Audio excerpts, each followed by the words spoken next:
Mariasun Quiñones, eskerrik asko gurekin izategatik. Bueno, Mariasun, Asun, Sun, nola ditu behar zaitut? Eskerrik asko zuei gonbidapenagatik. Forma askotan deitzen diate, lagunak abidez Maria, eskolan eta unibertsitatean Mariasun, gero futbol arloan Sun. Beraz, hemen, futbolaz aparte baita beste gauza batzuetaz arituko gara, baina Sun deitu nahi baldin badiazute, Sun deitu. Ondoa, Sun, 0-tik 10 bitarte zenbat sentitzen zara futbolari profesional? Gaur egun gauzak asko beti dira, eta gaur egun ikuste 7 batean bai egongo nintzakela. Oraindik badago betzerik? Bai, oraindik badago tartea. Hau galdetuko banizu, duela 10 urte, zail xamarra izango litzateke? Bai, eta duela 3 urte ere, bai. Azkenean 3-4 urte hauetan pauso handiak eman dira, eta azkenean nesken futbola, emakumezkoen futbola asko hazi da. Eta orain, 22 urterekin, Erregina Kopako final baten atarian, eta mundial bat jokatzeko aukerarekin, Bai, egia da. Az gaitezen koparekin, gertuena daukaguna da. Maiatzaren 11an, Granadan, Atletico Madridin aurka. Irabazteko aukera daude? Bai, partio bakarrea da, badakigu Atletico Madrid oso talde potentea dela, eta jokalari oso onak dituela, baina, gu ere erakutsi dugu ligan zehar handien aurka jokatzeko eta borrokatzeko gai garela. Orduan partio bakarrea izan da, saiatuko gera ahalik eta hoberen iristea partio hortara eta partio horretan dena ematea. Sailkapenari begiratuta behintzat, alde handia dago, zuek momentu hontan 33 puntu dituzue, eta hiek bikoitza, 76.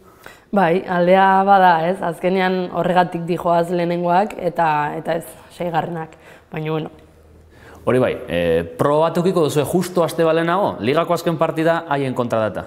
Hoxe da, eta ez dakigu beraiek agian ere liga jokatuko duten partidu horretan, azkenean oraindik badituzte ez dakit 6 puntuko aldea Bartzelonarekin edo horrelako zerbait, eta beraien artean ere jokatu behar dute, beraz ez dakigu nola iritsiko garen azken partidura, baina borrokatua izango da eta han ikusiko da gutxi gora bera taldeak nondik norako helburua duten partidu horretan eta aurrengo asterako prest egongo da direla. Esaten ari zinen, emakumeen futbola azken urteetan asko aldatu dela. Eta datu bat, Erregina Kopako final horretan lehen aldiz izango da Erregina, bere izena daukan txapelketan. Letizia han izango da. Horrek zerbait esate dizu? Azkenean gizartean baduen garrantzia pixkat horren ondorioz, nik uste baita kargu altuetan nik uste hori baita iritsi dela eta seinale ona da, azkenean garrantzia hartzen baldin bagoaz, jende garrantzitsua baita ere futbol partidetara hurbiltzea eta hor bere animoak edo behintzat bere presentzia ukitzea asko esaten du. Behar bada, ekainean munduko kopa dagolako, baina aurten Erregina Kopako formatua aldatu egin da. Nik esango nuke onerako. Bai, esan dezakegu aurten onerako aldatu dela, nik uste erresagoa dela komilen artean partidu bakarrera finalera iristea, eta azkenean partidu bikoitzetara handien aurka tokatzen baldin bazaizu, azkenean ez da berdina 90 minutuko partidu bat jokatzea edo 180koa. Azkenean nola tokatu da, ez dakigu datorren urtean aldatu egingo den, baina gu aprobetxatu egin dugu eta finalera iritsi gara. Diotere, liga jokatzen den bitartean eta partida hauek ematu dute aukera adibidez, anoetan ikusi genuen irudi hori ikusteko. Zelaiak beteta, partidu bakarrean, zirrara handia, zure ustez, mantentzen balin badute ondo formatu hau? Bai, negatik bai. Egia da, zozketa egunean berez zelai neutralean jokatuko genuela esan zutela, baina aldi berean egun bertan aldatu egin zuten eta gure zelaian jokatzea erabaki izan. Negatik ondo, eta anoetan jokatzen dugun bakoitzan ikusi da jendea erantzun egiten duela eta gu oso konten ateratzen garela zelaira. Orduan, ahalik eta denbora gehien anoetan jokatzeko aukera edukiz, hobeto. Sevillaren kontra, 3-1, anoetan 20.000 persona, orain arte profesional bezala bizitako momenturik zirraragarriana? Segura, eske baiet. Asko pasa ditut eta, zelaian momentu asko bizitzen dira, ez? Agian 20 urte azpiko mundiala jokatzeko aukera izan nuen baita Papuan, baina anuetan horrelako giroa sentitzea eta zure lagunak, gertuko jendea anuetara gerturatzea, presidentea etortzea, taldekoekin horrela ospatzea bakarra da. Orduan, nik oso pozik bizi nuen momentu hori eta espero, errepikatu baldin badezakigu, errepikatzea. Ez zen txapelketa bat irabazi, baina behar beda, garaipen txikiak lortu ziren egun horretan, zeinekin gogoratu zinen garaipen horren ondoren? Nire familia gehien bat, ez? Azkenean egunero ondoan dauden pertsonetaz gogoratu nintzen, eta bertan zeuden eta bertan ikusteko aukera izan nuen. Orduan, azkenean momentu hori bakarra da, eta baita, Ander atezainen entrenatzailea, Oianarekin azkenean erlazioa handia dugu, ze egunero entrenatzera joaten gara, eta gero azkenean errekonpentsa moduan hori bizitzea oso polita da. Egia da ere, azken aldian momentu polita asko eta txarrak ere, baina politoiek gogoratzen naiz adibidez Atletik irabazitako partidora, zubietan 2 eta huts asko ospatu zenuten, Aintzane eta Maialenen agurra, Sandra Ramajo zelaitara bueltatu zena, asko olako, ez dakit, emakumeen futbolean edo hain familiarra den gune horretan gauza horiek asko ospatzen dira. Bai, momentu bereziak dira, ez, eta gainera, lesioetatik bueltan hori ere asko ospatzen da, eta zubietan nabaritu zen, Sandra atera zanean, zelaia asko postu zen, jendea nik uste baita partido ikustea juntzara, baina Sandrari ikustea juntzan. Hortan hori asko esaten du, ez, futbolaz eta emakumezkoen futbolaz duen afizio hori. Maialen eta Aintzane jokalari oso handiak dira eta errealari asko eman diote. Eta niretzako zer esango dut nik azkenean beraiek ere utzat hartu ditut txikitatik eta beraieken jokatzeko aukera izan dut. Niretzako hori ikasketa eharra izan da eta beraietaz ia egunero ez ditut ikusten, baino askotan ikusten ditut eta ikusten ditudanean besarkatzen ditut eta hitz egiten eguten gara. Eta beti ikasten da, ez, beraiek jokalari handiak dira eta asko eman dute futbolari. Sandrari buruz ari ginen, behar bada Realeko mito, ez, bilakatu da? Baliteke baiet, denbora asko darama futbolean eta denbora asko darama Errealean. Aintzane eta Maialen bezala Sandra ere eredu handia da. Eta, orain lesioaren ondoren ikusten da, hainbeste lanaren ondoren bere errekonpentsa iritsi dela, ez, zelaira bueltatzeko garaia, gurekin entrenatzeko garaia eta berriro disfrutatzeko garaia. Belaunaldi aldaketa bizitzen ari da azkeneko urtetan Reala, Maialen eta Aintzane, iaz Gazte eta Kris, badakite harreman oso estua daukazutela, Sandra da geratzen den bakarra, ez? Bai, esango nuke baiet, baita, Txini duela 5 urte iritsi zen erekin batera, eta nik uste Leire Baños, Itxa eta Naikari izango direla gainontzeko beteranak, baina, beteranak modu batean esatearren, ez? Azkenean oso gazteak dira, Naikari ni baino urte bat gutxiago daka, Leire Baños nire adin berbera daka, eta, asko esaten du, ez? Generazio aldaketa, eta oraindik oso gazteak era, naiz eta lehenengo mailan denbora asko eraman. Jokalari hauek bizitza osoa Realan eman dute, eta zuk? Bai, azkenean 5 urte dira, ez? Errealanetzat talde oso garrantzitsua da, eta ez bakarrik talde bezala, baizik eta klub bezala. Azkenean niretzako familia da, eta hemen oso gustora nago. Egia da, entrenamendutan asko ikasten dudala, eta 5 urte hauetan asko nabaritu dudala nire hobekuntza, eta hori da nire helburua, hobetzen jarraitzea. Realean? Realean. Diot, beti esan da sekziotik batez ere, Reala, Gipuzkoako emakumeen futbolan erakusgarri izan behar duela, baina azkenen urtetan eraldaketa bat ematen ari da, liga aldatzen ari da asko, kanpotar jokalari asko, baita Realean ere nola iritsi dira jokalari hauek? Egia da kanpotarrak, mitxi egon duzan lehengo urtean, japoniarra eta Kiana etorri da horten, mexikar estatu batuarra. Kiana oso ondo adaptatu da, azkenean egia da kanpotarrak direla, baina ez ditugula asko, bat, kanpotarra, eta gero, katalanak, madrilekoak, baina esan dezakegu hemengoak direla, Txini adibidez, 5 urte daramatza hemen errealean eta etxean bezala dago. Ez dirute deseroso, desde luego, kanpotik datozenak. Ez, azkenean agian bai lehen urtean Mitxirekin japoniarra pixkat, ez dakit urrutiago gehatzen zaigulako baita kultura aldetik ere.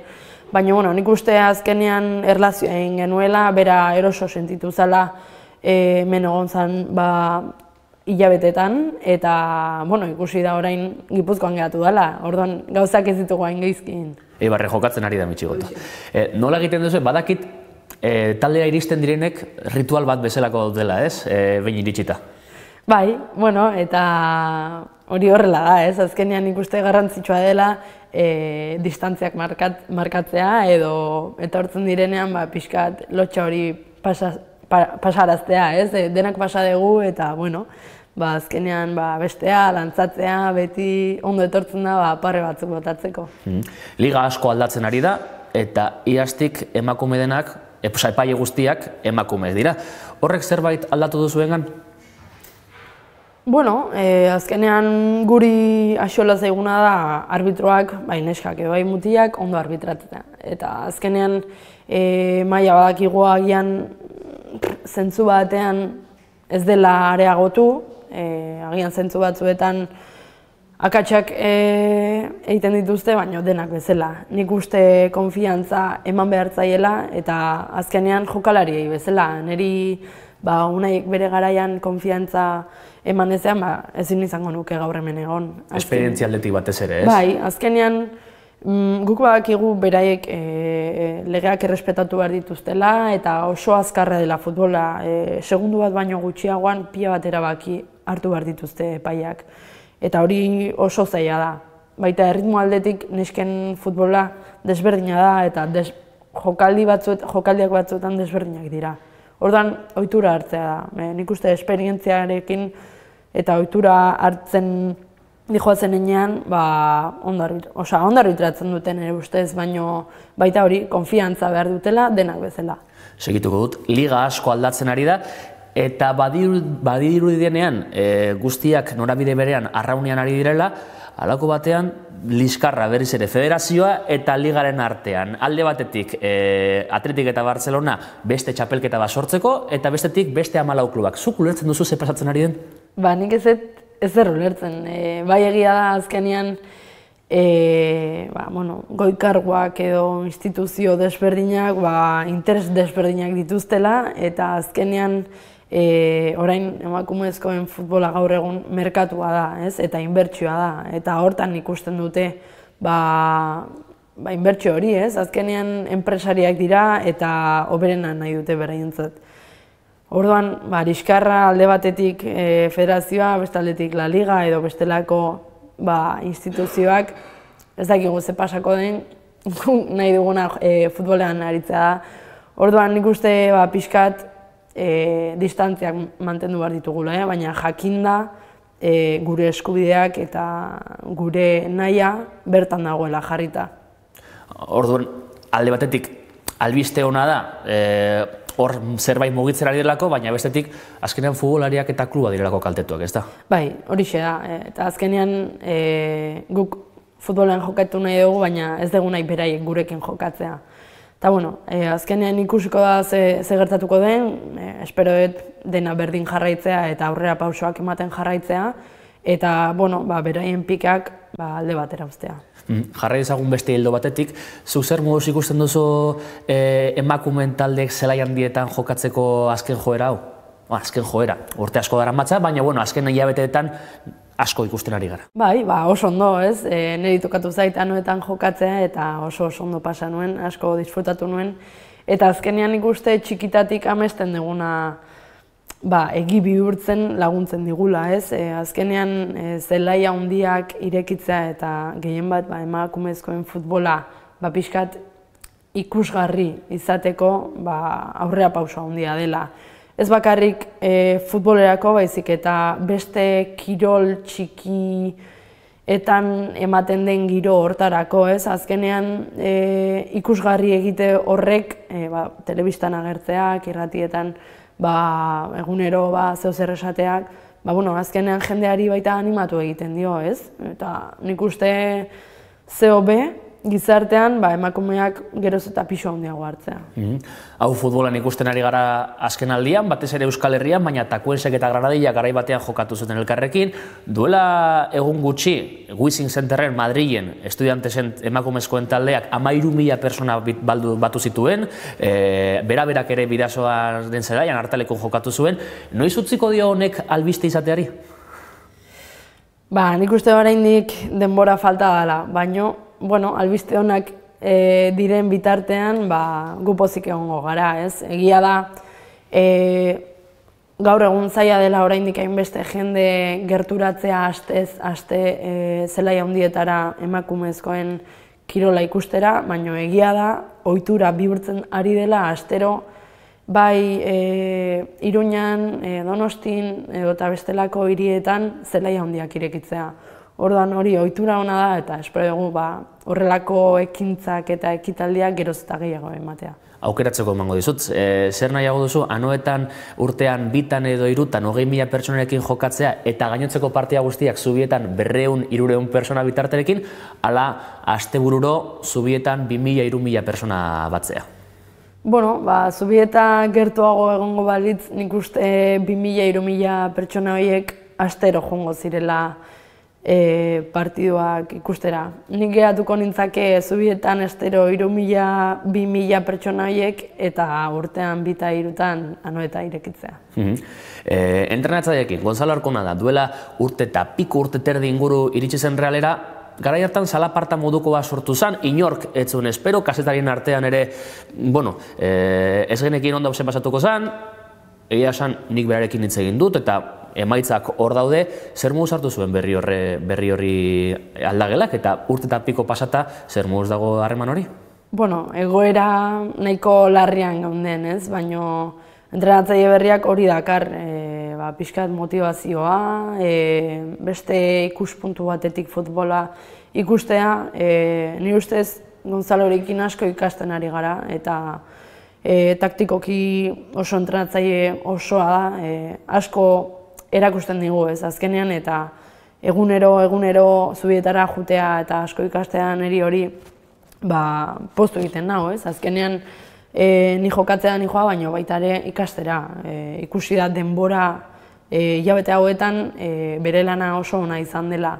Egia da, iritsi izan momentuan pixkat harrituak geratu ginela, ez, berak, urte asko pasa ditu mutien futbolean eta ezkenekin nola hartuko zuen nesken talde batean sartzea. Baina egia da denak ondo moldatu garela, ez? Berak bere ezaugarriak ditu eta gure taldeak beste ezaugarri batzuk ditu. Berak egin duena da bere ezaugarritara taldea moldatu eta gu ere bere ezaugarritara. Eta nik uste futbola hortan datzala, ez? Bakoitzak bere ezaugarriak ditu, modu batean jokatzen du, baina azkenean entrenatzaileen helburuak lortzea horrek dakar. Moldatzea, entrenatzea, lan egitea, eta orain ikusi da errekonpentsa baduela eta hilabete guztietan lan egin dugun fruitua orain jasotzen ari garela. Denbora asko pasa beharko da Realaren emakumezkoen taldean emakumezko bat entrenatzen aritzeko? Denbora asko ez dakit. Nik uste geroz eta emakume gehiago prest daudela, ez? Eta gai direla. Hori bakarrik lehen esan dugun bezala, aukera eman bartzaile, ez? Arbitroi bezala. Aukera eman, konfiantza eman eta esperientziarekin hobetzen joango dira gaur egun duten kalitatea. Nik uste aukera emanez bihar bertan neskaren bat jarriko zala gure bankilloan eta horixea da, espero duguna bai, baina azkenean mutil batek ondo egiten baldin badu, mutil batek jarraitzea, eta emakume batek ondo egiten baldin badu, emakume bat jartzea. Niri berdin zait, azkenean nik nahi dudana irabaztea. Badirudi, nik uste hori gertuago dagoela, emakumezko bat mutilen talde bat entrenatzen aritzea baino. Bai, nik uste baiet, baina nik uste Frantzian eman zen egoera hori emakume bat bigarren mailako talde batera iritsi zela usteet, eta gero Frantziako hautatzaile bezala jarri zuten emakumezkoen taldean. Baina nik uste ematen ari dela, bai zaila izango dela, baina esan dudan bezala, azkenean maila da neurtuko duena emakume bat edo gizon baten presentzia aukitzea bankilloan. Ligari oraindik jardunaldi batzuk falta zaizkio, baina ekainean munduko txapelketa dator eta okerrik ez bada zuan izango zara, ezta?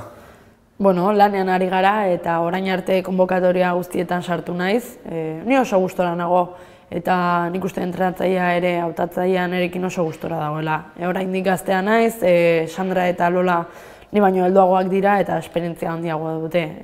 Egia da beraiek ere Bartzelonan eta Atletico Madrilen urte asko daramatzatela lanean eta maila hori nabaritzen da. Azkenean beraiek Championsa jokatzen dute, finalak jokatzen dituzte eta ligak irabazten dituzte. Azkenean baita normala da beraiek bestelako esperientzia batzuk edukitzea. Baina ni oso pozik nago, ara joaten naiz, entrenatzen dut, eta nik uste maila ona ematen dudala.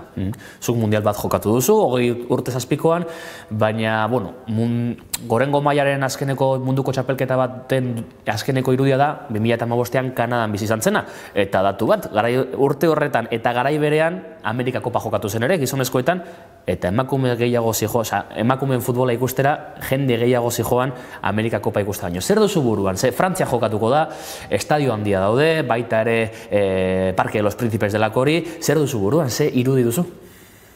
Lehengo honen, Portugalen egon ginen ez, selekzioarekin, eta, egia da, komentarioen bat ateratzen dela, ez? Azkenean Frantzian izan da Espainiako jendea eta hemengo jendea gerturatzeko aukera izango du, baita Alemaniakoa eta Europako jendea ere asko gerturatuko da. Egia da, irisgarritasuna oso erresa dela guretzako, bai kotxean, trenean, autobusean edo eta hegazkinean, ez? Nik uste giroa desberdina izango dela. Kanadan egon ziren zenbait jokalarirekin hitz egiteko aukera izan dut, eta beraiek esaten zuten giroa oso desberdina dela. Jendea mundialera dijoala disfrutatzera. Ez bakarrik partidak ikustera baizik eta giroa bizitzera. Bestelako ekitaldi bat da, munduan bakarra, ez? Eta 4 urtez behin egiten dena. Eta nik uste hori nabaritu egin behar dela. Bestela urtero egingo genituzke mundialak edo Eurokopak. Eta azkenean, nik telebistatik ikusteko aukera izan nuen, duela 4 urte, eta niretzako hunkigarria izan zen.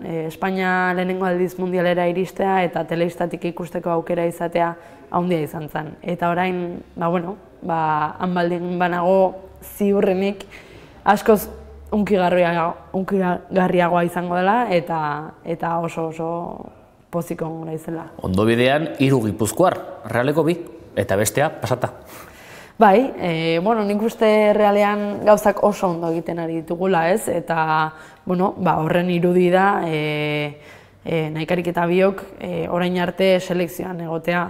Azkenean Irene oso jokalari ona dela badakigu eta pozez hartzen dugu Errealeko jokalari izana, ez? Nik uste bera ere eredua handia dela guretzat, ez? Eta ikusteko noraino iritsi gaitezken Errealean egonda. Azkenean selekziora iristea ez da erresa eta guretzako harro egoteko gauza da, ez? Azkenean lanaren ondorioz Errealak guri laguntzen digun moduan eginda baita ere ikus dezakegu selekziora iritsi gaitezkela. Zu orain jokalari gazteen erreferente izan zaitezke, baina zu futbolan hasi zinenean bazenuen erreferenterik? Erreferenteak gehienak mutilak. Nik azkenean atezain izan da, Iker Casillas niretzako handiena izan da, ez? Eta oraindik maila ona ematen ari da. Azkenean, hortaz ezin dugu ezer esan. Azkenean, egia da, mutilen kasuan asko direla, baino duela 5-6 urte hasi nintzela Estatu Batuetako liga ikusten, eta bai, han bi atezain eduki ditudala erreferente bezala, ez? Joe Solo eta Ashlyn Harris. Oraindik Ashlyn Harris Estatu Batuetako atezaina dela, eta duela hilabete terdi ezagutzeko aukera izan nuela. Ordan nik uste futbolak ematen dizun hori, ez dizula beste zerk ematen, ez? Eta ara juteko eta zure idola edo erreferentea ezagutzeko aukera izatea nik uste oso handia dela. Bukatze aldera eta labur-labur, nire kuriosidadea ere, asetze aldera, ohikoa da futbolean partidu amaieretan kamisetak aldatzea. Zuek hori egin dezakezue? Bueno, egiten baldin badugu hurrengo astean ez dugu kamiseta edukiko, baina egin dezakegu. Ez, baina azkenen baita egia da presupuesto aldetik desberdinak direla, aurten selekzioan bai egin dezakegula, partiduro bi kamisetak ditugu eta aldatu ditzazkegu, baina gauza beste selekzio batzuetan hori oraindik ez dela horrela. Baina errealean nik uste eskatzen baldin badiegu kamiseta aldatzeko, nik uste ez dutela arazorik izango. Astero egiten baldin badiegu, bai. Ze azkenean, 30-40 kamiseta urte osorako asko direla, ez? Jokalari batentzat. Baina, nik uste momentu berezietan eta, hoixe da, momentu berezietan nik uste aukera hori izango dugula. Martxoaren 8an zer egin zenuten erraleko emakumeek? Deskantsatu. Greba egin. Azkenen martxoaren 8a horrelakoa da, ez? Baita ere, deskantsoa genuen eta nik uste Gonzalok hori kontuan hartu zuela. Azkenekoa, eta baita kuriosidade bat ere, ze ohikoa da futboleko aplikazioetan eta emaitzak eta begiratzekotan, emakumeen liga begiratzeko amaierara jo behar dezula. Baita 3. mailaren azpitik ere. Hori normala ikusten duzu? Ala uste duzu aldatuko dela? Nik normalean La Ligako aplikazioan ikusten ditut emaitzak eta badaude bere apartadoak, ez? Eta nik uste errez dagoela ikusteko, dago La Liga, eta Liga Iberdrola. Agian beste aplikazio batzuetan zailagoa da hori ikustea, baina nik uste poliki-poliki hasi garela baita goiko apartadu horietan eta goiko zati horietan agertzen. Ordan nik uste leheno esan bezala gizartea aldatzen ari dela eta hori ere emango dela. Lehenengoak ez baldin badago gaude, bigarrenak edo hirugarrenak egoteak behintzat agertzea. Orain bai, azkena, zu ere irakaslea bazera, futbola utzitakoan, futbol munduan segitzeko, ala irakaskuntzan zure bizitza sartzeko? Irakaskuntza asko gustatzen zait, baina ez dakit. Oraindik gaztean naiz, 22 urte ditut eta espero futbolarekin oraindik urte desente egotea eta, geletan ez baldin bada, seguraski irakaskuntzari lotutako zerbaitean izango dela. Mareson Quiñones, Zun, eskerrik asko. Zuri.